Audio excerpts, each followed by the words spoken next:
Инстаграмда, тиктокта, ютубта хит болған ұйғыр самсасының рецептісін қабыл алыңыздар. Видеоны көрмес бұрын менің парақшама тіркеліп кетіңіздер. Ең алдымен қамырын жасаймыз. Ол үшін бізге маргарин, жұмыртқа, тұз, ұн және де сметана керек. Сметанаға тұз, жұмыртқа салып жақсылап араластырып, масса жасап аламыз. Осы сұйық масса қамырдың басын біріктіреді.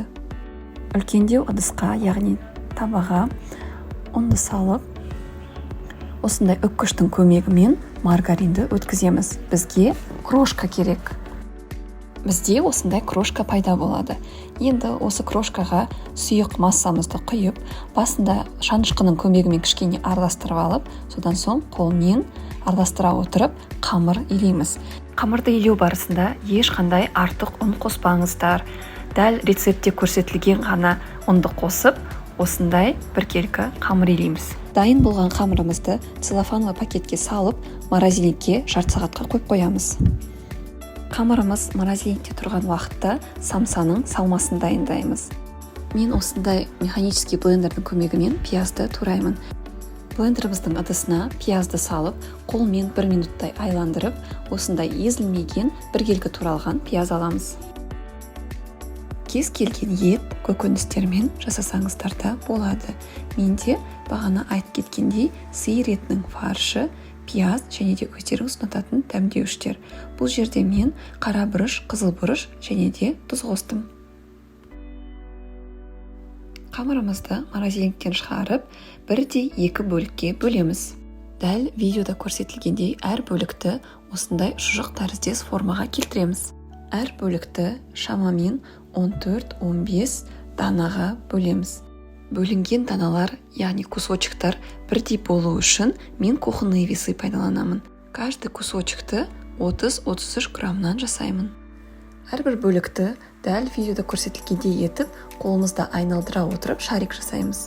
Бір ыдысты алып, кішкене ұн сеуіп, барлық шариктерді тізіп, тоңазытқышқа салып қоямыз. Шамамен 5-6 дана қамырды алып қаламыз да, соны шетінен жаямыз. Егер де сіз барлық қамырды бөлме температурасында көп ұстайтын болсаңыз, ол жұмсарып ери бастайды. Сондықтан суық күйінде жұмыс істеген дұрыс. Бізге орташа қалыңдықта жайылған қамыр керек. Дәл осындай қалыңдық болу керек.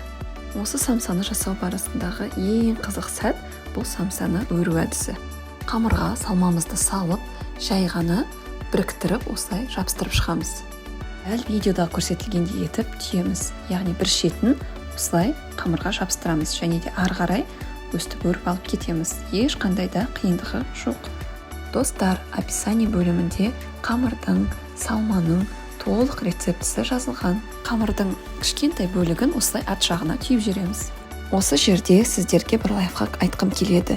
Тақтай немесе разностарға осылай пищевой пленканы орап, самсалардың барлығын тізіп қойып, морозильникке қатырсаңыздар, кейін полуфабрикаттар өте оңай алынады.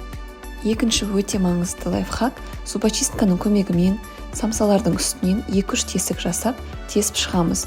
Ол пісу барысында самсадан артық ауа шығып, өрілген жері ашылып кетпеу үшін жасалынады. Дәл осы күйінде морозильникке қатырып, полуфабрикат жасасаңыздар болады. Листқа пергамент төсеп, самсамыздың бетіне жұмыртқаны кисточкамен жағып шығамыз. Қалауларыңыз бойынша кунжут немесе мак сепсеңіздер болады. Менде ақ кунжут пен қара кунжут. Қызып тұрған духовкада 25-35 минуттай пісіріп аламыз. Мінекей достар, көптен күткен ұйғыр самсамыз дайын болды. Кішкене суытып, содан соң жей берсеңіздер болады. Міндетті түрде жасап көріңіздер. Деген өте ерекше болып шығады. Бір жағынан песочный тестаға да ұқсайды, бір жағынан слоеный тестаға да ұқсайды. Отбасы мүшелеріңізді қуантып, қонақтарыңыздың аузын аштыратын самса. Астарыңыз дәмді болсын. Сіздермен бірге болған Тоғжан.